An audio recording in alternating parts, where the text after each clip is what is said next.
결국 마지막 문제는 찍었다.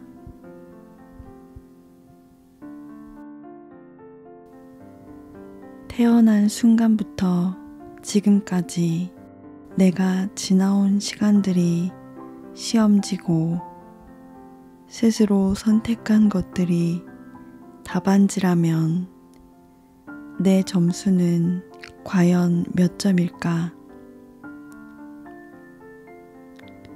시험 문제를 풀다 보면 답을 맞춰보기 전에 점수가 감이 올 때가 있다. 보통 그 과목을 수도 없이 반복해 외울 정도가 되었거나 운 좋게 공부한 범위 내에서 시험 문제가 나왔을 때가 그렇다. 내 나이 17, 윤리시험 마지막 문제를 풀기 전까지 스스로 만점을 예상했다.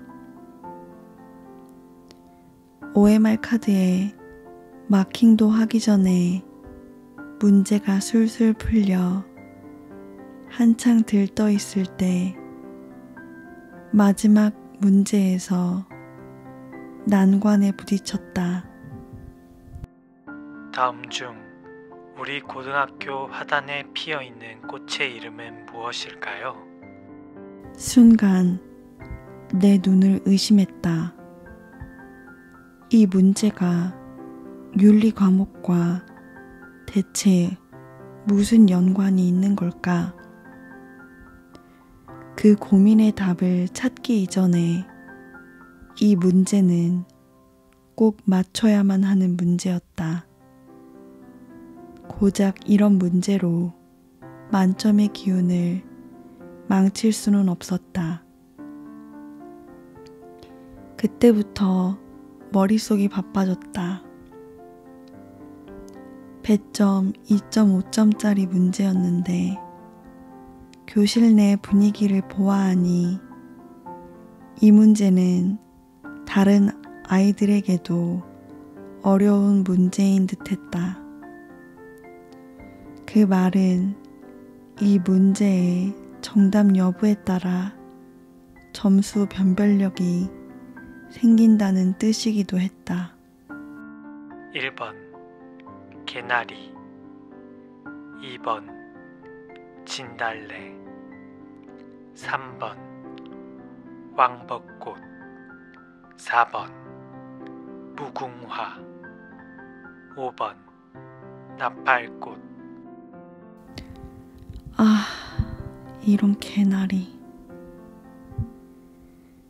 여기저기서 탄식이 흘러나왔다. 우리 학교 교목은 왕벚꽃 나무였다. 그러니 교문 앞에도 그 꽃을 심어놓지 않았을까? 게다가 객관식의 정답은 대부분 3번일 확률이 높으니까 가장 유력한 정답이 아닐까? 일단 개나리는 확실히 아니다. 교문에 꽃이 있는지도 모르기는 했지만 보통 개나리는 무리지어 피어있는 경우가 많으니 왔다 갔다 하며 분명 눈에 띄었을 거다. 내 나름의 검증을 거쳐 최종 답을 3번으로 찍었다. 시험이 끝남과 동시에 윤리 마지막 문제는 아이들 사이에서 단연 뜨거운 감자였다. 문제의 답도 답이지만 이 문제가 윤리 시험 범위 단원과 대체 어떤 연관성이 있는지에 대해 이의제기가 있었다. 거의 모든 아이들이 이 문제가 무효화되기를 바랐고 마지막 문제를 제외한 점수를 점치며 희로애락이 갈렸다. 그러나 이 문제는 이의 제기에도 무효화되지 않았다. 선생님은 마지막 문제는 엄연한 시험 범위 연관 문제라며 이의 신청을 거절했다. 인간의 삶과 윤리의 필요성, 그 단원의 핵심이 담긴 문제라며 복수 정답 인정이나 정정 없이 시험을 마무리 지었다. 개중에는 결과를 받아들일 수 없다며 울거나 고작 2.5점짜리 없는 셈 치면 된다며 시험지를 구겨버리는 아이들도 있었다. 정답은 진달래였다. 오답으로 나의 만점도 물거품이 되었다. 지나고 생각해보니 인간의 삶과 윤리의 필요성이라는 단원에 들어가면서 선생님이 교정에 핀 꽃 이름을 아는 사람이 있는지 물은 기억이 있었다. 물론 그때 당시 대부분의 아이들은 국어, 수학, 영어 같은 주요 과목이 아니라는 이유로 귓등으로 흘렸다. 그게 뭐가 중요하냐는 반응이 대부분이었다. 그때 주의를 기울이지 못한 대가를 톡톡히 치렀다. 윤리는 국어, 영어, 수학에 비해 눈에 띄지 않는 학문이다. 그러나 눈에 띄지 않는다고 해서 없는 과목은 아니다. 윤리는 인간이 사회를 이루고 질서 있게 살아가기 위해서 꼭 필요한 약속 같은 것이다. 우리 삶과 가까이에 있으나 매 순간 잘 인지하지 못한다는 점에서 대충 찍어버린 마지막 문제와 닮았다. 옛말에 등잔빛이 어둡다는 속담이 있다. 다른 곳을 보느라 정작 가까운 곳은 살피지 못한다는 뜻인데, 장소를 뜻하는 곳을 것으로 바꿔 다시 읽어보면 사람이 보는 시선이나 행동 반경이 얼마나 좁은지 쉽게 알 수 있다. 학교를 졸업하고 사회인이 된 지금은 시험으로부터 자유로워졌지만, 어른이 되고 나서 학창시절의 기억을 가만히 더듬어 보니 그때나 지금이나 늘 제대로 보는 일이 가장 어렵다는 생각이 든다. 지난 시절과 다를 바 없이 눈앞의 일들이 술술 풀리면 여전히 방심하고 쉽게 완벽한 하루가 될 거라고 단정한다. 모든 일은 뒤통수 치듯 예기치 않게 오고 대부분 가까운 곳에서 벌어진다.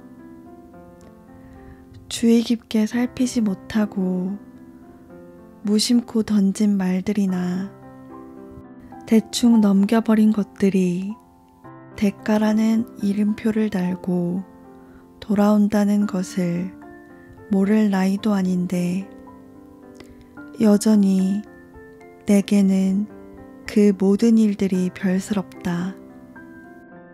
왜 항상 곁에 두고 발견하지 못해 놓치고 나서 후회하는 것인지 스스로의 아둔함을 반성하며 탄식을 내뱉는 일이 적지 않다.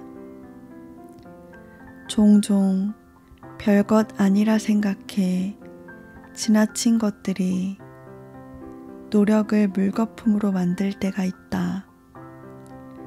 너무 사소하고 별거 아니라서 인지하지 못했던 것들에 생각보다 많은 의미가 담겨 있는 경우가 많다.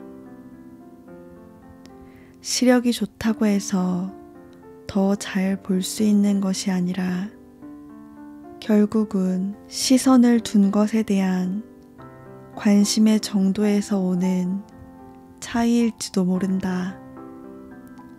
그렇게 생각하다 문득 떠오른 학창시절의 기억이 이제와 커다란 의미로 닿는 것을 보면 나 역시도 이제야 어른이 되어가는 미숙의 과정을 지나고 있나 보다.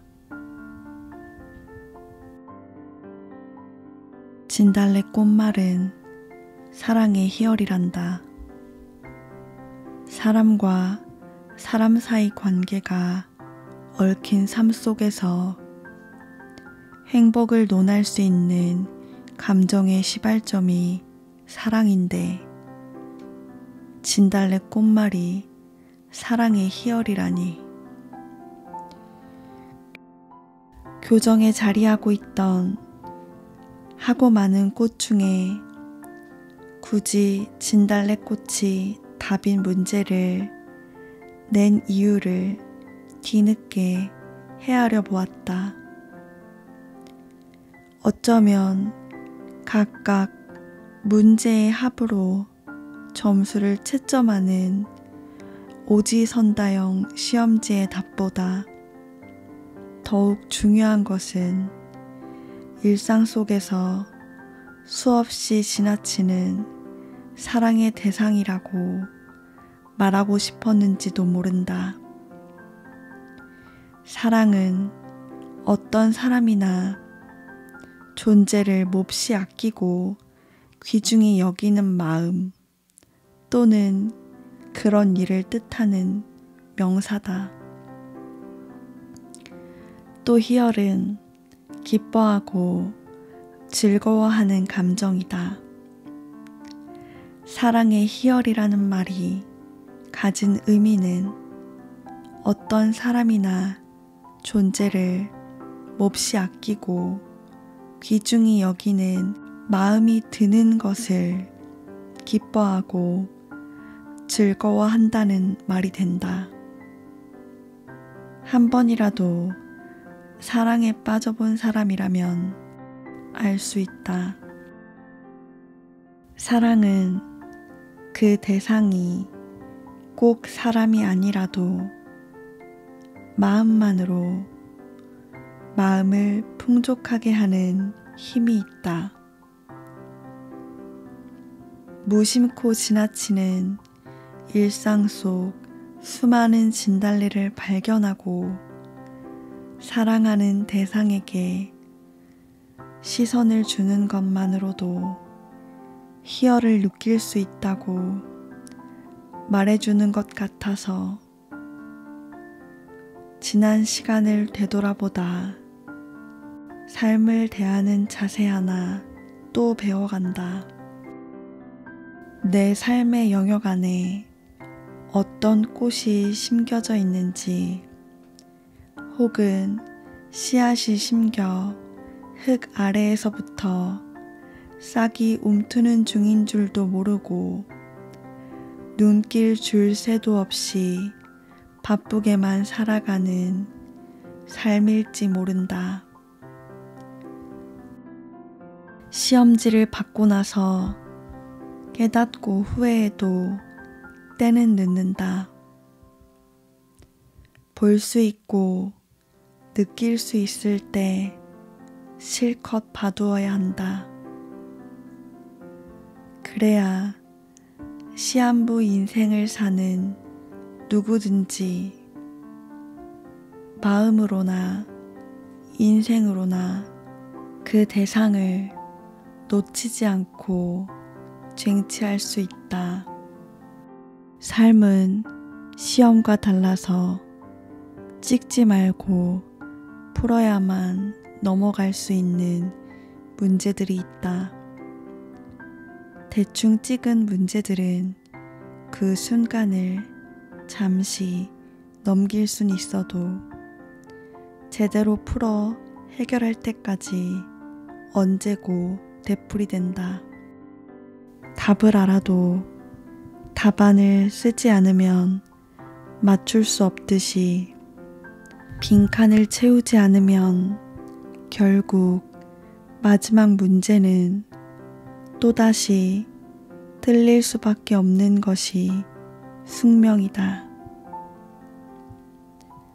대개 시험은 맞닥뜨리기 전까지는 어떤 문제가 출제됐는지 알 수 없고 내 처지가 괜찮든지 나쁘든지 상관하지 않고 불시에 온다.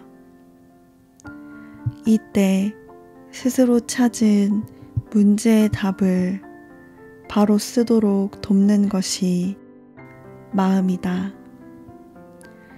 익히 알고 있는 문제라도 시험 때만 되면 답이 헷갈리거나 생각나지 않아 망칠 것 같을 때, 그 순간 상황에 흔들려 틀린 답을 적거나 대충 찍지 않을 수 있도록 중심을 잡는 역할을 하는 것이 바로 마음이다. 아무리 킬러 문항이라도 마음이 어떻게 느끼고 받아들여 대처하는지에 따라 문제풀이 결과는 달라질 수 있다. 그러니 삶의 시험을 다 치르기도 전에 섣불리 망친 것 같다는 불행으로 기우는 생각일랑 접고 지킬 만한 것 중에 마음을 지켜 앞으로 마주하게 될 수많은 삶의 문제 앞에서는 당황해서 대충 찍어버리는 일 없이 스스로 나만의 답을 찾아 적어낼 수 있기를 부디 기도한다.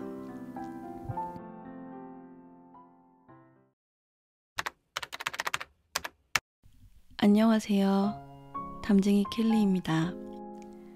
그동안 제가 개인적으로 큰 일을 겪어서 유튜브 영상을 올리지 못했는데요. 반년 만에 다시 시작합니다. 앞으로는 꾸준히 잘 올려나갈 예정이니 많은 응원 부탁드립니다. 오늘 읽어드린 글은 제가 고등학교 때 쓴 일기를 보고 어른이 되고 나서야 깨달은 점들을 에세이로 적어본 글입니다. 여러분들 일상에도 교정에 핀 진달래꽃처럼 곁에 두고도 몰랐던 것들을 되돌아보고 또 발견하는 귀중한 순간들이 되기를 소망합니다. 제 영상이 좋으셨다면 구독과 좋아요, 그리고 주변의 입소문 부탁드립니다. 감사합니다.